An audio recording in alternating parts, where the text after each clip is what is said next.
Go ahead, Dr. Joe. Can you hear me? Or No, I don't hear you.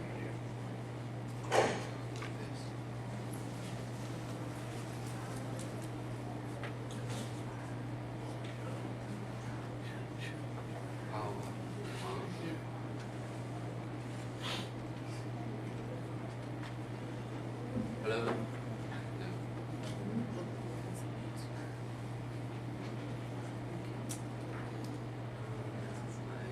Mike.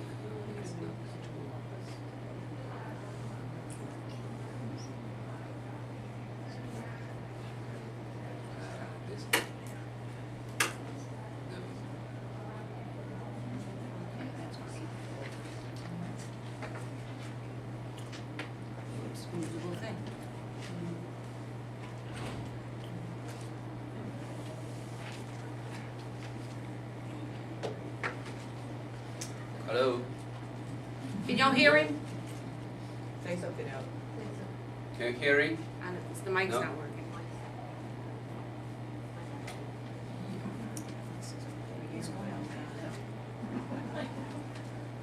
We must have heard.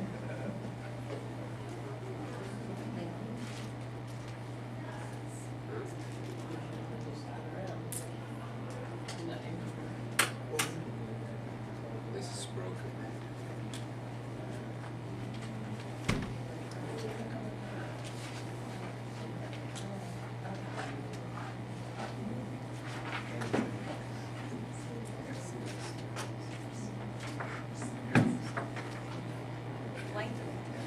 Huh?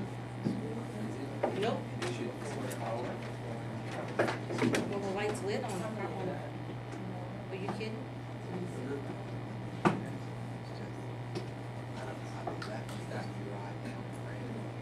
Not the mic. Hello? Okay, we might have to do this without a mic. I don't know if y'all want to move up closer. In the end, you can hear me now or no? If he speaks this loud, can you hear him? Oh, okay.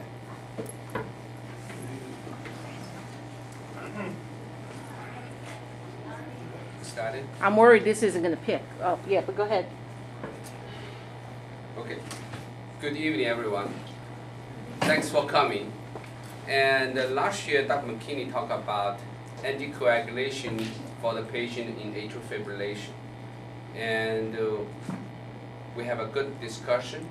And this year, we're talking about medical treatment to control the atrial fibrillation.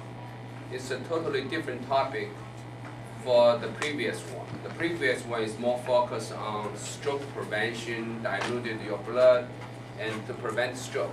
And tonight's topic will talk about the different choices when you have atrial fibrillation. How we control the symptoms related to the atrial fibrillation. Especially some people feel palpitation, feel fatigue, and different symptoms. So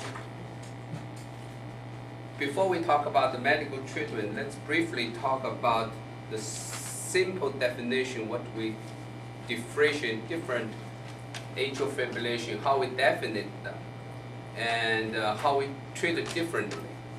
So there are a couple of definitions for AFib. When you have AFib, if it's come and goes, usually less than 7 days duration, we call it paroxysmal. That means you're not always in the AFib.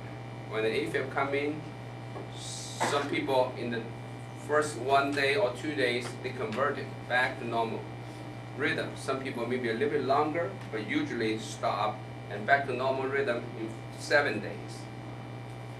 If you're more than 7 days, then we're usually talking about the persistent atrial fibrillation. And some people constantly in atrial fibrillation more than 1 year, we call the long-standing persistent atrial fibrillation. Atrial fibrillation is a chronic disease. If it's continued without disturbing, then it becomes chronic. That means no matter what we do for you, you're always in the atrial fibrillation. So at that time, usually, there's nothing can be done. Just like a heart failure. And sometimes you were talking about, okay, non-valve atrial fibrillation. That means the patient atrial fibrillation is not related, they have a valve disease like mitral valve stenosis, significant regurgitation, repair. So this kind of atrial fibrillation in the old time is called lonely atrial fibrillation. That means some other reasons we maybe not definitely know to cause it. Actually, when you see a little bit Medicare beneficial registration, a lot of atrial fibrillation combine the other medical problem. So when you see the age of 65 and below the 65, hypertension is very common with atrial fibrillation. The other one is heart failure and hyperlipidemia, because we have obesity population. So the obesity is also accompanied with the atrial fibrillation very well. And coronary artery disease is also very common with the atrial fibrillation. Other situations like sleep apnea, COPD is also common too. So what caused atrial fibrillation? The patient always asks a question, doctor, why I have atrial fibrillation? And what's caused that? To be honest with you, the detailed information is still studied and unknown, but there are a couple of reasons we know is the trigger for. We live longer, we're getting older, so age is the risk factor. It's very important risk factor. So when you see your age increase every 10 years, and your episode for AFib probably increase 2 to 3 times. Usually in the 50s, average population probably less than 1%, right, Dr. McKinney? But when we live longer to the 80%, depend on which resource you use, probably increase to 16%. People age above 80 has atrial fibrillation. So age is a risk factor. The other one, for my thought, is genetic. So not everybody in the same age has atrial fibrillation. We probably has, how much now? 3 million population has AFib in the whole United States, right? Probably now. The projector will be in the next 10 to 15 years will be projected to 5 million. So genetic is contribute to the risk for atrial fibrillation. Some people, when they ask whether you have family history, or they say, well, my sister, my grandma, or my parents has atrial fibrillation. And you can see the pattern in the families. The other things is the other risk factors, usually like inflammation, stress, and can cause with that. So inflammation, some people with rheumatoid arthritis and obesity, because the fat cause a lot of inflammation factors, they all destroy the heart cells and cause the fibrillation, fibrosis, so ischemia, whatever it causes, and irritate the heart cells and cause the atrial fibrillation. And when you have an atrial fibrillation, we'll usually talk about atrial fibrillation triggered atrial fibrillation. That means it looks like in a bad circle. When you have atrial fibrillation, the atrial fibrillation continually and damage, cause inflammation, damage the heart cells, and the atrial fibrillation will become more common and more frequent and longer.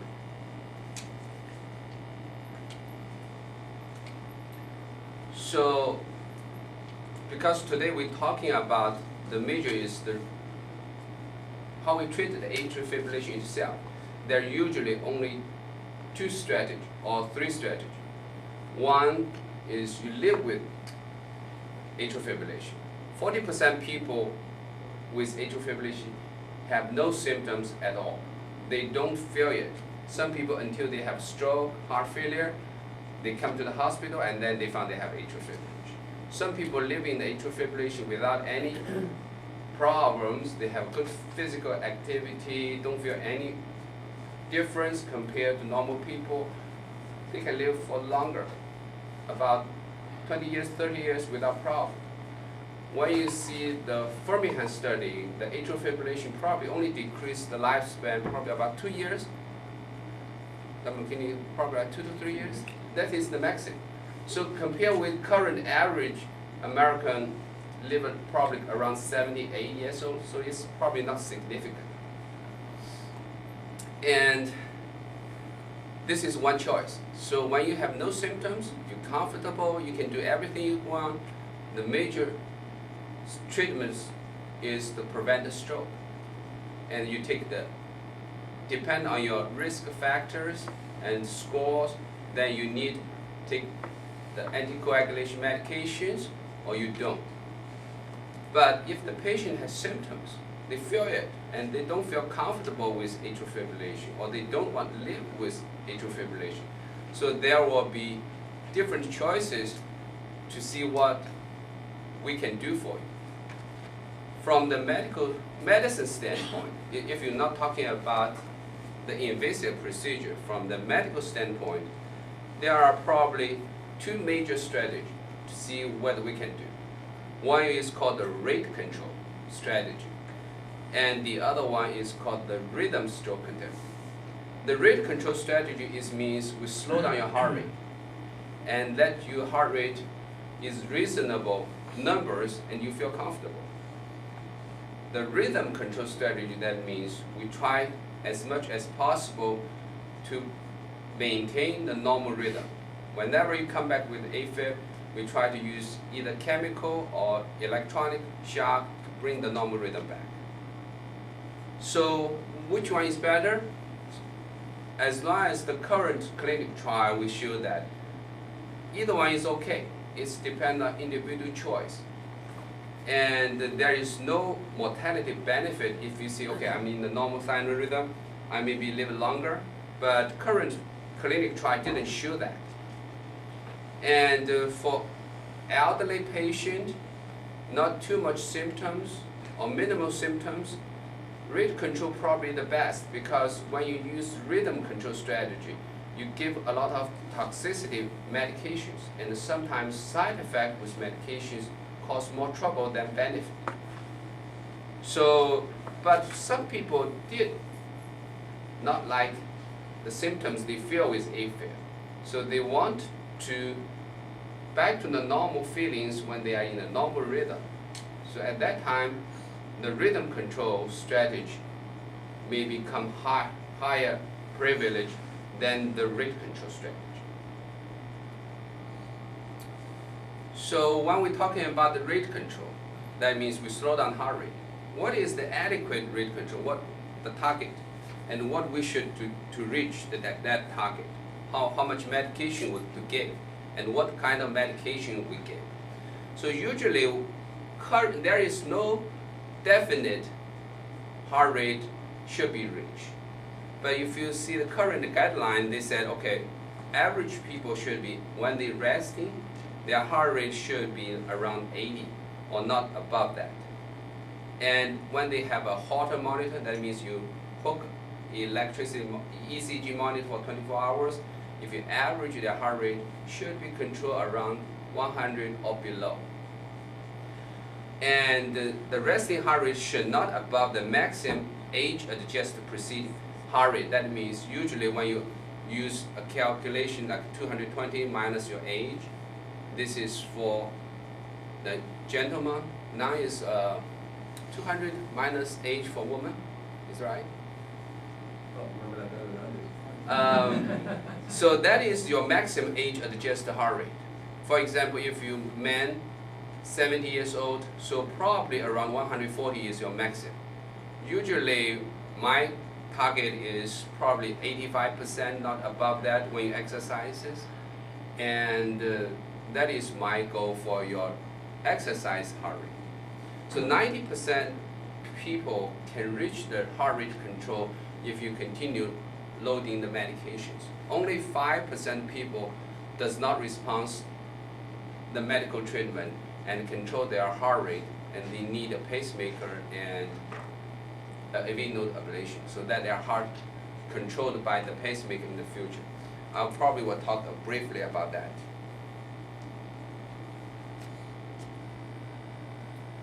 So what kind of drug we can use?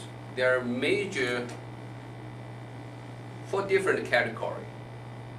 If you're talking about rhythm control, when you have an AFib episode, you come to the hospital, come to the ER, usually you will hook with the calcium channel block, such as diazepam, cardizem. You guys may be familiar with that. The reason for that is try to block the AV node conduction and slow down your heart rate. When the AFib comes, the upper chamber, atrial fibrillation is upper chamber electricity abnormality. So when you have atrial fibrillation, the upper chamber usually beat like 200 to 600 beats per minute.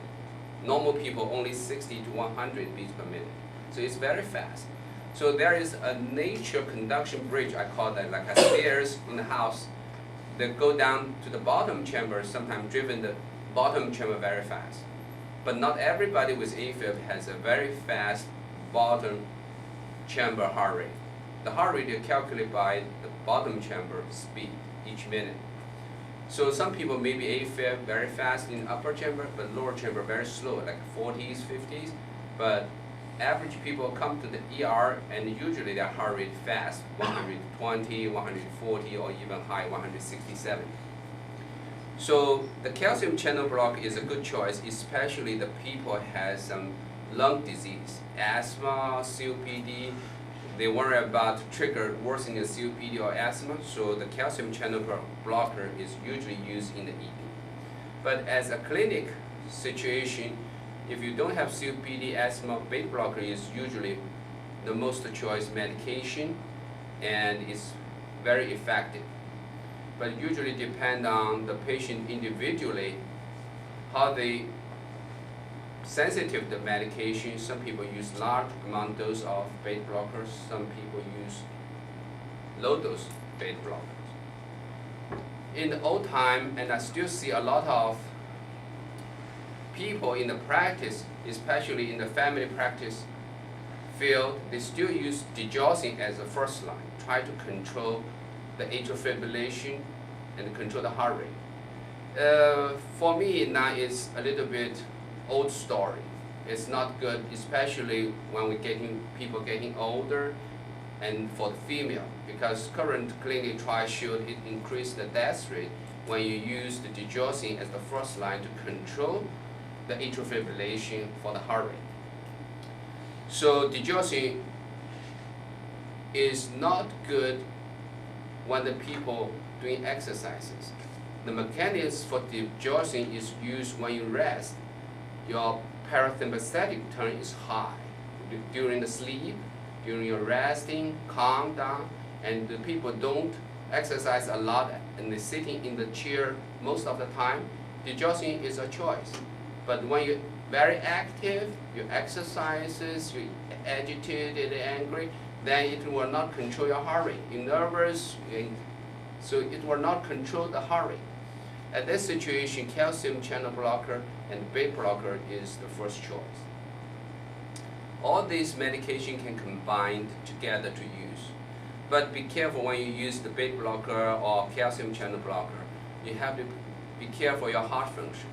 If you have a heart failure and then you use this kind of medication for a large dosage, it can worsen the heart failures.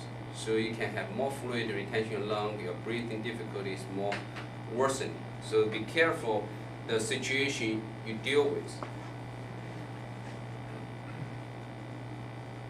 If you choose the rate control and your heart rate with the medication is very slow when you take the medication. For example, if you don't take medication, your heart rate is very fast, but when you take the medication, your heart rate suddenly drops to the 50s or 40s, and you don't feel comfortable, you feel fatigued more, you feel lightheadedness when you're walking or standing up, or some people even fainted, then the pacemaker to protect you for the treatment is a choice. And in the other situation, we can use some rhythm control medication. It's in the end of this. We got amiodarone, sotalol, Mortag. There's some situation you can also use combination with the beta blocker or calcium channel blocker to control your heart rate. if you use a single medication doesn't work. So that is the major medication you choose for the rate control. But not everybody will get the target we want to. That means when you're resting, your heart rate will probably between 80 or 110. And exercises, you're not above your maximum age adjust heart rate. So that situation, some people are talking about, Dr. Jiao, can we put a pacemaker? Pacemaker itself is not treated atrial fibrillation. There's nothing for pacemaker to suppress the atrial fibrillation. Even in the old time, the pacemaker has a function. They can stimulate your heart or in faster when you low and prevent AFib come, but the result is not that good. So the major reason we put the pacemaker in for the patient with atrial fibrillation is when their heartbeat too fast and they have symptoms during this fast heartbeat, or they develop heart failure when their heartbeat too fast, then we put the pacemaker first.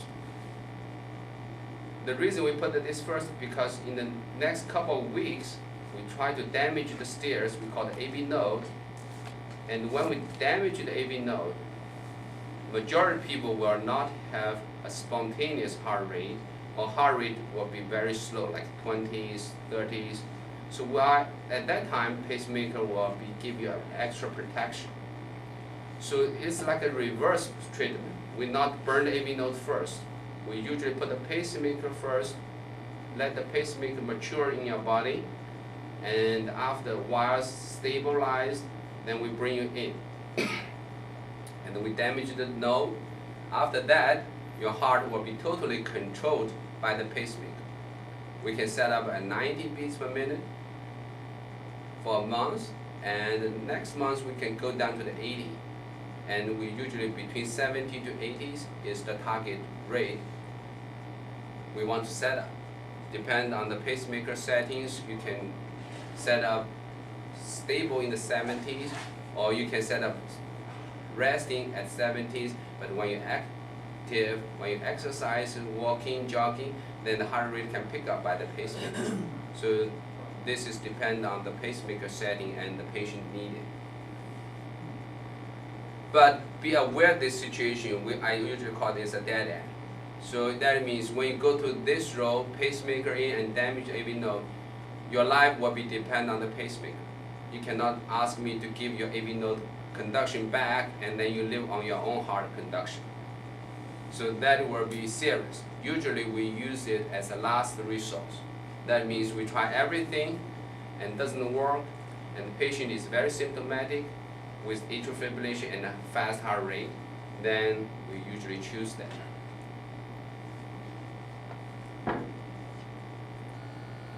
So this is, I use a couple of AHA guidelines just to summarize for the rate control, okay?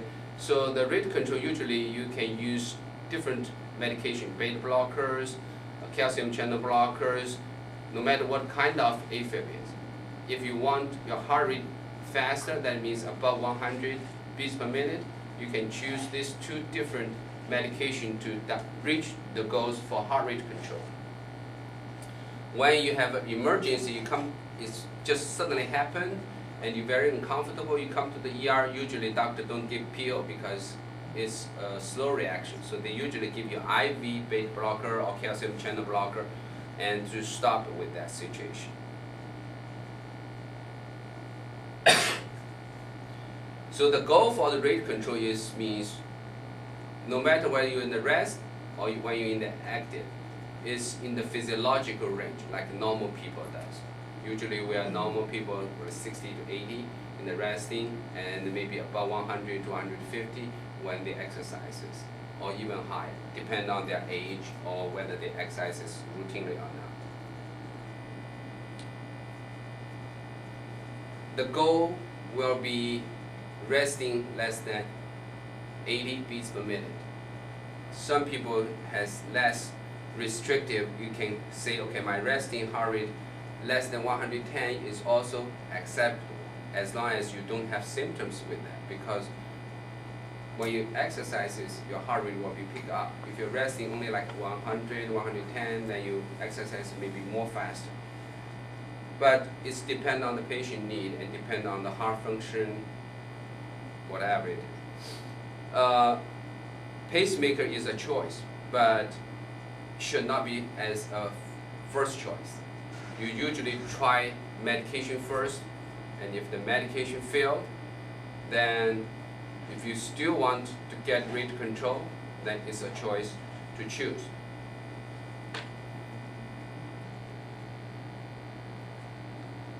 When you use diazepam, verapamil, you have to be careful. If you have heart failure, try to avoid use this. Beta blocker can use, but you have to use long-acting beta blocker like metoprolol XR or ER, and for combination of heart failure treatment and combine the heart rate control, to slow down your heart rate. And the Mortac is very common. Some people use it. Mortac is usually not for the rhythm control, or it's usually not for the rate control, but you can combine with that. But when you have a permanent AFib, that means your AFib is become chronic. You cannot use it. When you use it, it's increase the death rate. If you have a decompensated heart failure, you're sitting there, struggle with the breathing, your leg swelling, your fluid has pulmonary edema, you cannot use Mortac at that time to control your heart rate during the atrial fibrillation. So this is the brief selection. So when you have AFib, if you don't have a cardiovascular disease, then your choice will be wide. You can choose beta blocker, calcium channel blocker like diazepam, verapamil. But if you have hyperpressure or you have a heart failure, but your squeeze function, we call it systolic. Oh, there goes the mic. Oh no, but the mic came on.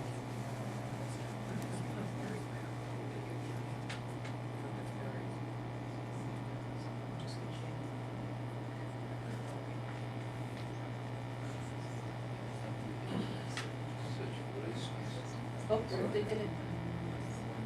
Yeah. Now this is all. You can use the same strategy.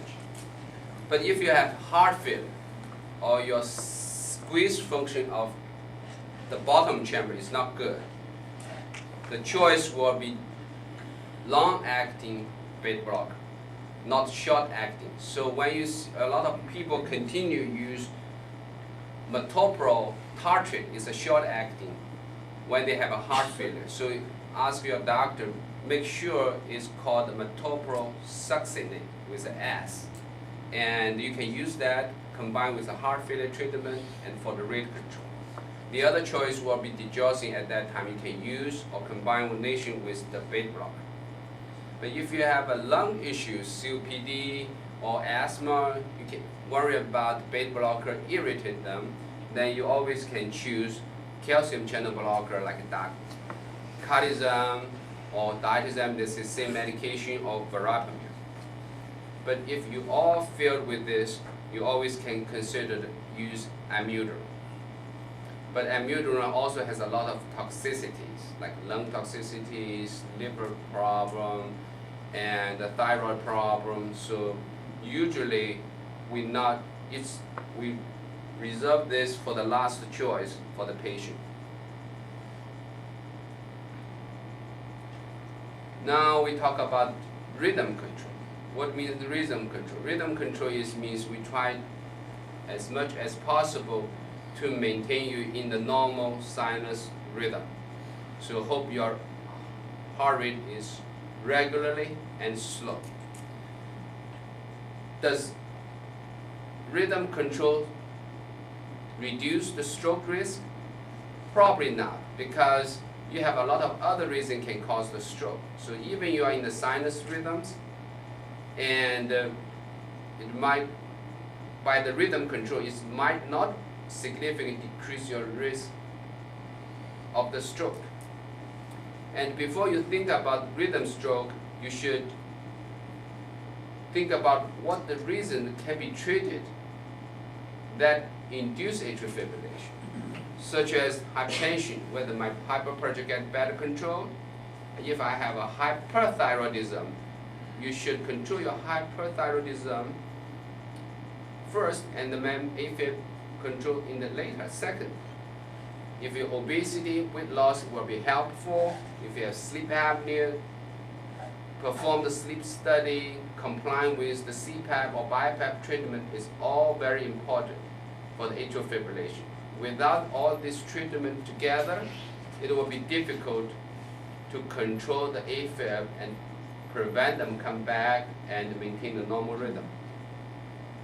So the drug choice has couples, not a very large amount in the last 30-40 years, and it should be very individual. Some people tolerate one medication better than the other, and you also need to discuss the side effect and effective for control the AFib with the patient individually and see what they want, whether they're willing to take the risk for the side effect with medication, compare the symptoms they have with the AFib.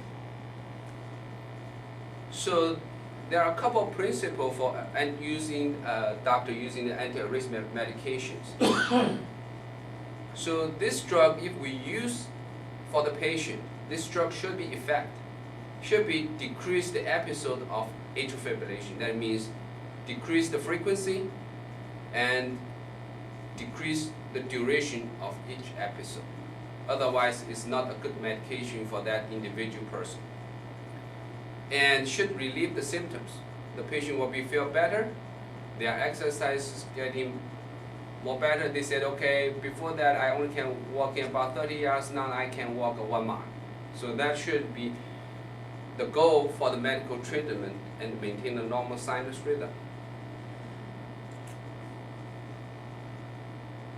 If this drug does not reach this kind of goals, decrease your frequency, decrease your duration, relieve your symptoms, this drug should be changed. You can not continue one medication and not effect to control your symptoms. And usually you should be titrated from low dose and slowly increase in the next couple of weeks and to reach the target. So sometimes they say, okay, Dr. Jia, this medication doesn't work. Maybe not true because we started the low dose. You may be response in the middle dose or high dose with the medications. So just like we said before, you have to consider anticoagulation before you start this, because when you convert it normal rhythm, when the heart squeeze function not recovered well, in the next 2 to 4 weeks after you suddenly convert back to normal rhythm, your risk for stroke is increased. If you take the medication, it's relieve your symptoms, but you still have episodes for the atrial fibrillation. Is it a failure for the medication? Probably not true. So it depends on which you definition the successful AFib control. I think relief symptoms is also the acceptable to say, okay, we successfully with this medication, we respond to that. I don't know what Dr. McKinney think about this, but I personally think relief symptoms is a kind of success. And average successful rate for anti-arrhythmic medication for the different study probably average around 40 to 50%. And the common side effect, 30%. Depending on which medication you use, some medication has more side effect and severe side effect, and some people don't. Some medication is dose dependent. That means you increase the dose high, the side effect or risk will increase. So I just briefly give a little bit samples for a couple of medication we use and what's the outcome for this individual medications. So usually in the marketing, we probably has 6-7 anti-arrhythmic medication to maintain the sinus rhythm.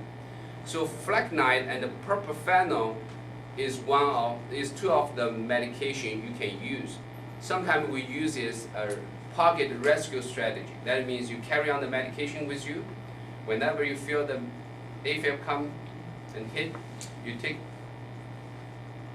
300 milligram flecainide or 450 milligram propafenol and see whether the AFib stop quickly. So the clinical trials said the flecainide, if you take the first dose, like a 300 milligram, in the first 2 to 4 hours, you probably have 50 to 60% chance back normal. If you wait for about 8 hours, it's probably 70. Some people report 90. I don't think that high. But in the old report, some case group report they have 90% maintain the normal rhythm. But when you for the long term for a year, it's usually not good.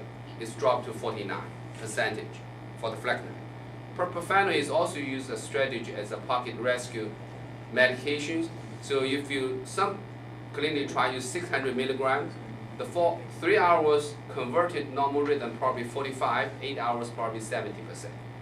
I personally don't agree with that, and I don't see that high. We use in China we have IV propafenol before. For my experience, probably 45 to 52%. And the maintain dose for the 6 months with the propafenol probably around 40% successful rate. So it's not very high. Some people maybe use sotalol. Sotalol in a group report 9 months to 6 months between 33 to 37% maintain normal rate. And one of the group in almost 3 years, they are around 25% to maintain the sinus rhythm. Mortag is not good either. Originally, we tried to use Mortag for the atrial amiodarone because we hope it's less side effect, but the same effect. But the reality is probably also 36% in the 7 months report.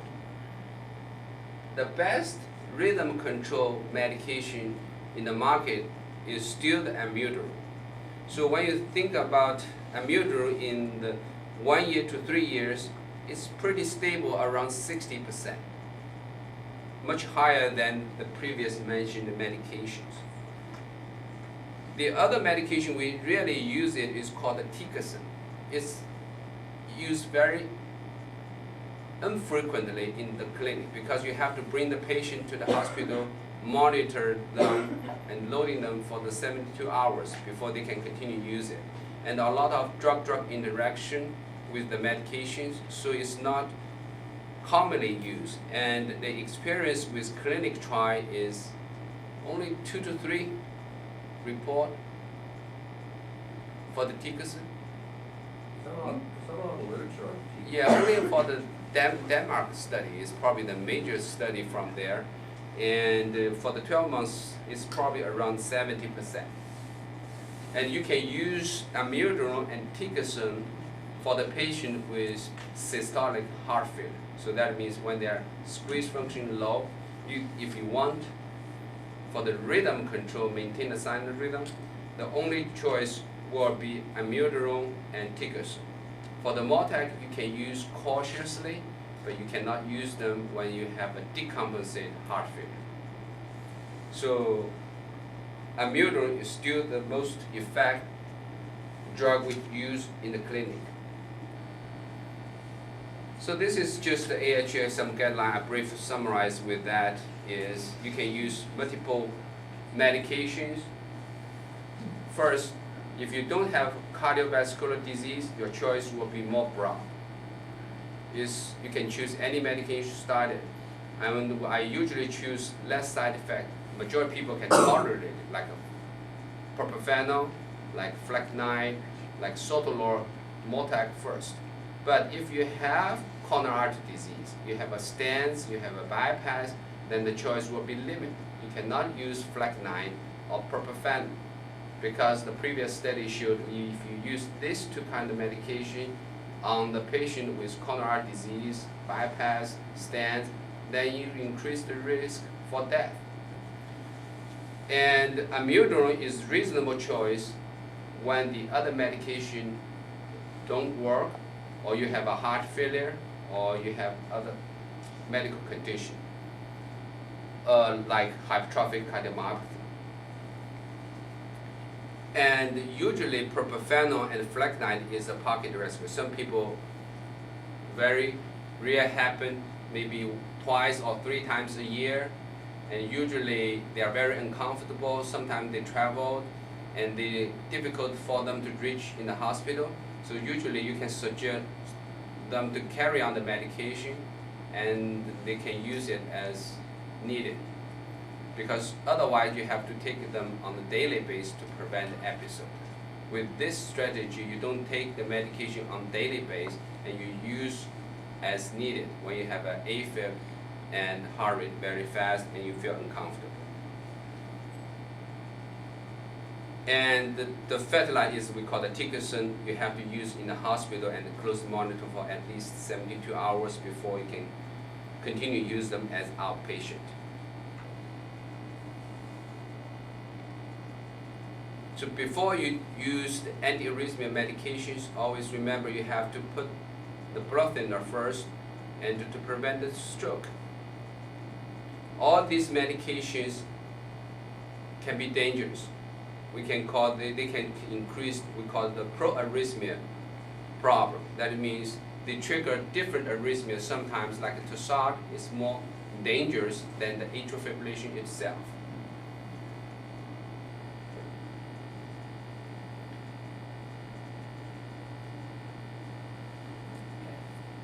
When some people has atrial fibrillation, usually we aggressively treat the patient to the normal rhythm for 2 strategies. One is atrial fibrillation with fast heart rate, and they cause the heart failure. Usually happen in the patient, they don't have symptoms with AFib. So they don't know when the AFib comes. And usually their heart rate pretty fast, 140, 150 for like 2 to 3 weeks. At that time, they feel their heart get filled, and they have water stay in the body, in the lung. They feel shortness of breath, fatigue. They can get leg swelling, so they come to the hospital. In that situation, you can use rhythm control strategy, such as amiodarone or Dickinson and cardioversion combined together to bring the normal rhythm back. And usually, after a couple months later, when they maintain a normal rhythm and their heart rhythm or their heart function recovery, they become normal. I probably in the last 4 years I have at least 10 patients in this situation. Everybody back to normal rhythm after we restore the normal sinus rhythm back. So this situation will be very alert, because a lot of people with this situation, they don't feel the AFib, so they need to closely monitor. Sometimes we suggest them get the review monitor. Sometimes we get a live call. They can do the EKG by themselves, randomly at home, to monitor whether the atrial fibrillation come back.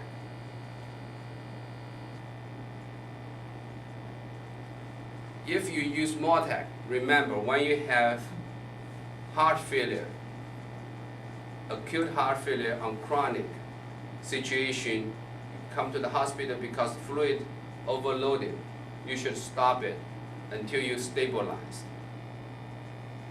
So the strategy for the rhythm control for paroxysmal persistent AFib is 2. If you don't have a structural heart disease, you don't have valve disease, you don't have coronary disease, all the other situations, so your choice is very common.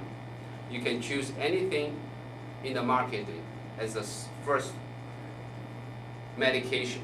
And if the medication doesn't work, you always have the second choice or third choice. But if the medication doesn't work for you and you still want to maintain the normal rhythm, then 2 choices will be, if you use medication, we will usually change to amiodarone. If you don't like the side effect with amiodarone, you worry about the side effect, or you cannot tolerate amiodarone, then the catheter ablation will be another choice.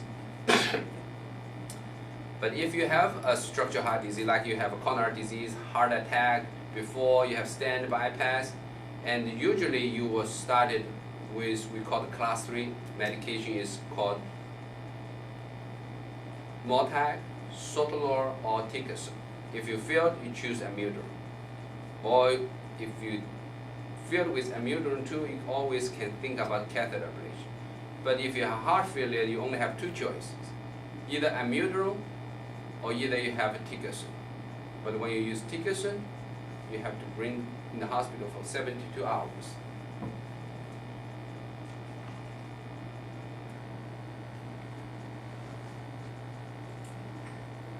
So the other choice will be, we call the cardioversion or shock. It's not a permanent resource for bring the normal rhythm back. It's just to temporarily force your heartbeat back to normal rhythm. Depending on your paroxysmal, persistent, or chronic.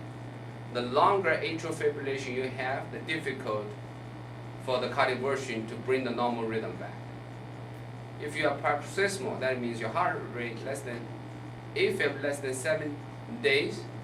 Usually you have 95 chance with single shock bring you back to normal rhythm. But if you have AFib for more than 1 year, then the chance will be decreased. Usually hollow duct leukemia. Is there any data for that? No data for that. So some people with shock, they bring the normal back, but they only maintain like a 1 to 2, 3 beats and the AFib come back. That usually means the AFib is more aggressive, more difficult to treat it in the future. Some people after cardioversion, they maintain 24 hours or a week and the AFib come back. So the longer after cardioversion you maintain the normal rhythm, that means the disease is not progressive and it will be easily controlled with medications or procedures. But if you shock and when you feel you cannot convert it down, come back very quickly, that usually means AFib is pretty longer than you thought you have. And then it will be difficult to control it. Even you give medication or procedure, that will be difficult to maintain the normal rhythm in the future.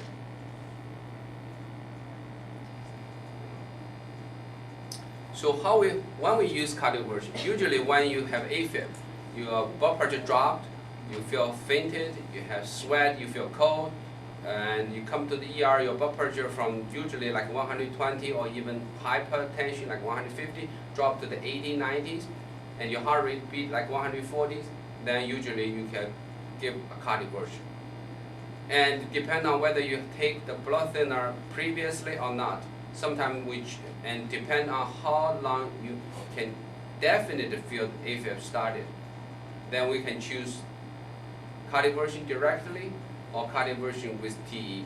That means you put the probe through the mouth, take some picture around the heart, make sure you don't have clot before you shock. And if you're stable, you just feel uncomfortable with the AFib in the emergency situation, then you always can choose beta blocker, IV, or calcium channel blocker like diclofenac, cardizem, IV drip. And sometimes if you have heart failure, you can use digoxin or amiodarone to control the heart rate. And if you have COPD, cautious use beta blocker like metoprolol, atenolol, propranolol, and try to use calcium channel blocker. So this is for pulmonary disease. Calcium channel blocker used usually for the first choice for rate control. And if it's not work very well, your symptom very significant, cardioversion also can be chosen.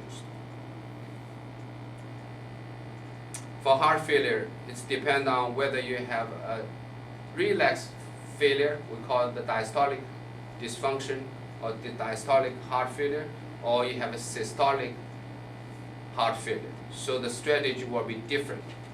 And usually when you have a systolic heart failure, for rate control, you can use digoxin, amiodarone. For rhythm control, you can use ticagrelor or amiodarone. So the choice will be limited if you have more complications like coronary disease, you have heart failure now, you have AFib. So the choice will be usually very limited to 1 or 2 drugs. But if you don't have that situation, your choice usually will be very broad.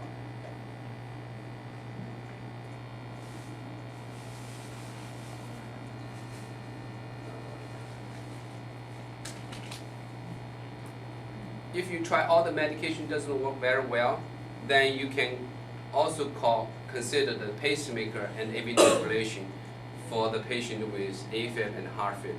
But at this situation, you usually not put a single catheter in the right side of the bottom chamber. Usually you put the extra wire to the back of the heart to the left bottom chamber. We call the biventricular pacing first.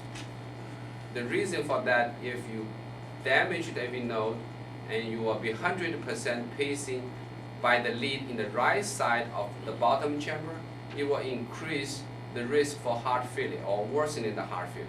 So in that situation, if the patient heart function not good before the AV node ablation, then when their EF is low, we usually put the bi-beat pacemaker or defibrillator before damaging the node and controlled by the pacemaker. The other topic is probably 30 to 40% people with surgery. After the surgery, especially the chest surgery, they have atrial fibrillation. Usually this kind of atrial fibrillation is short period.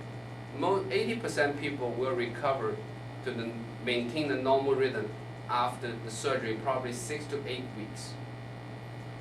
So, but during these 6 to 8 weeks, if they have a high risk score for stroke, you still need blood thinner to prevent the stroke. If they are very symptomatic, you still can use medications we talked about previously to let them feel better. If they don't have too much symptoms and their heart rate faster, you can also use rate control strategy and depend on their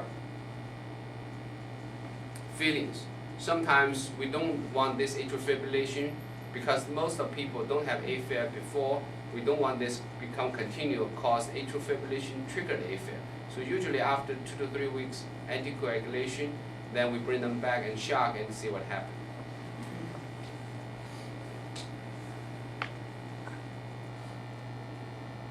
Most effective medication for bring the normal rhythm back during after the surgical procedure, for my experience, is beta blocker and amiodarone. Calcium channel blocker, how about your feeling with calcium channel blocker is okay too? Or It's okay. but not that effect, right? Sometimes you can use anti-inflammation medication like colchicine and to prevent the weakness. We routinely give colchicine for the convergent maze procedure now, and I personally think we use it for the short period. It's decreased the post episode of surgery. We will significantly decrease after we start colchicine. This is my gut feeling from my Egypt group experience. So this is my topic today, and thanks for coming. And any questions? After a surgery like you're talking about, do you necessarily come out with a pacemaker? No. The pacemaker usually is a last resource for atrial fibrillation treatment. And currently, is after surgery you trigger AFib. Usually, I said it's spontaneous, getting better in the next 8 weeks. But did I understand that the ablation thing you were saying that you go in the chest and do, you have to go back in a few weeks and get shot back to rhythm? Did you say that, or I misunderstood? Which kind of ablation? You're talking about AFib ablation? Yeah. AFib ablation is a different topic, but usually after AFib ablation, some people come back to AFib. It's usually because irritation by the procedure itself. So usually we give about 1 month to 2 months, we call the window period. If you, during this period you might be come back, need cardioversion to bring the normal rhythm back. You might, but you might. Yeah, you might, but some people don't have, after procedure, after ablation, they don't have AFib, then they continue use medication. Some doctors practice after procedure, they don't use any rhythm strategy medication like flecainide, propofol, amiodarone, sotalol. I personally prefer use some medication, but clinical trials show that propofol does not prevent the AFib rate.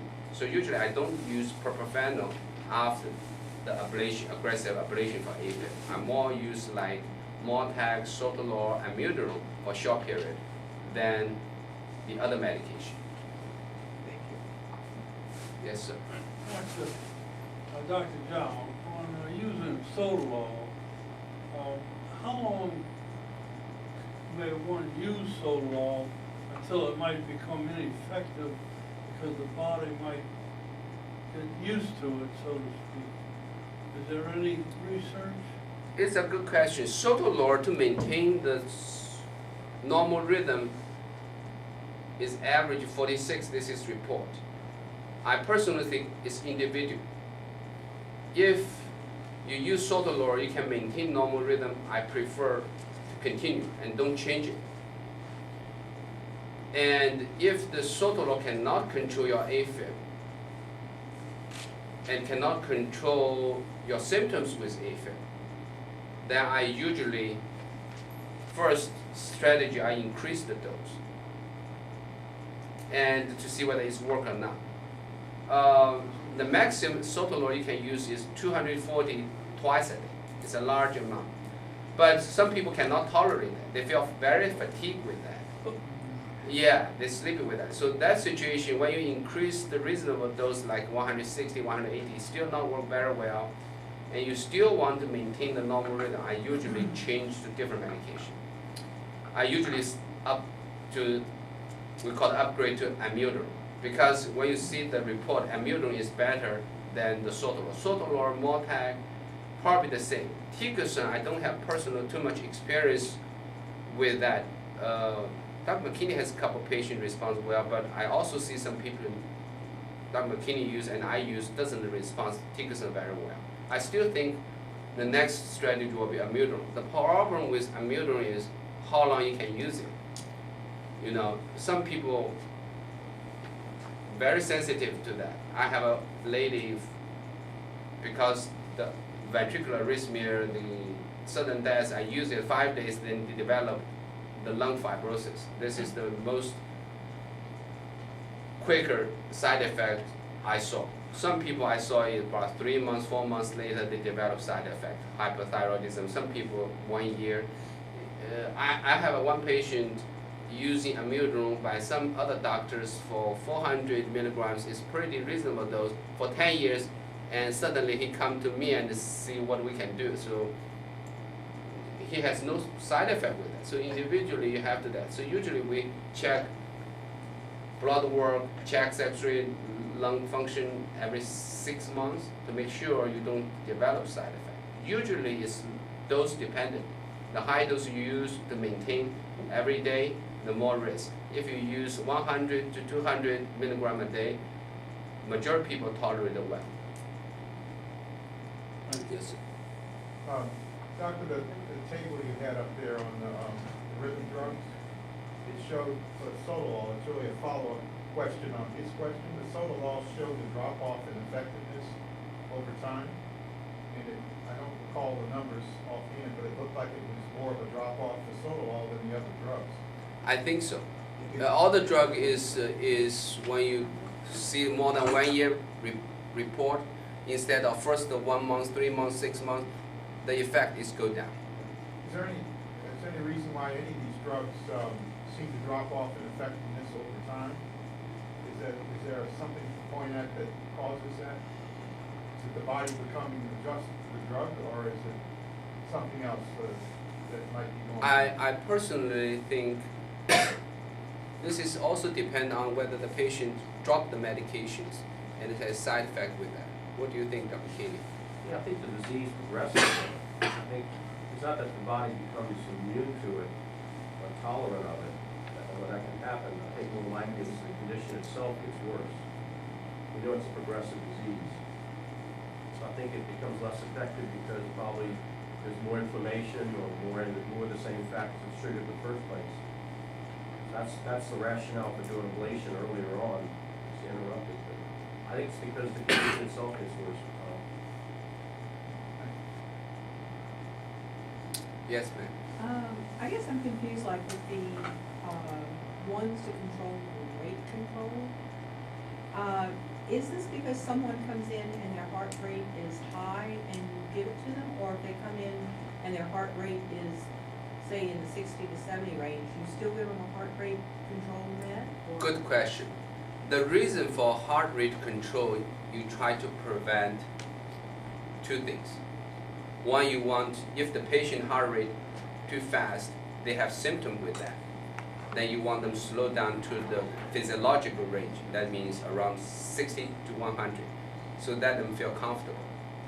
So this is one time. If their heart rate low part and they feel comfortable, you don't need the medication for the rate control.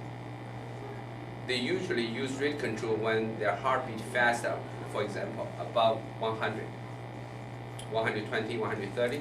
Then you probably want to slow them down to reach the resting heart rate.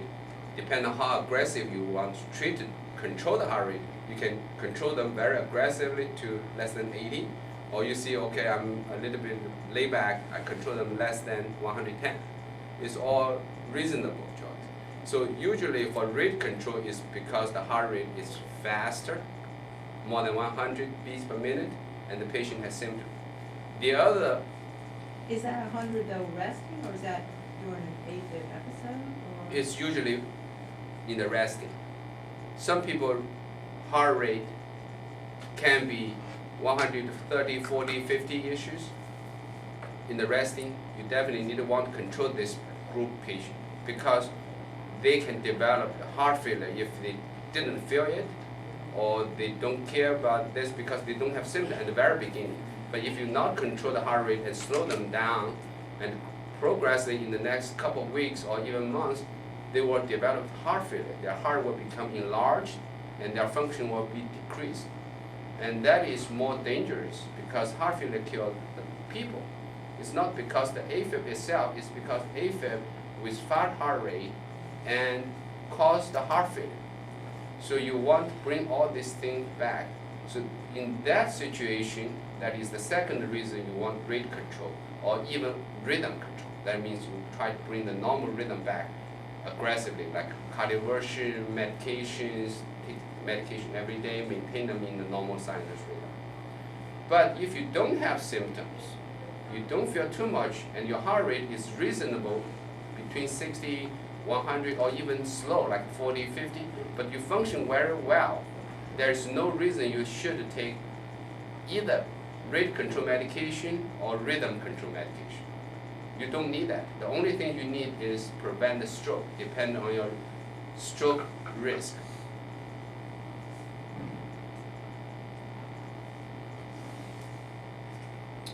Okay, thanks for coming. Any questions, you can write to the Cheryl and we try to answer. And of course, the talk will be archived, right, Sharon? Yes. It-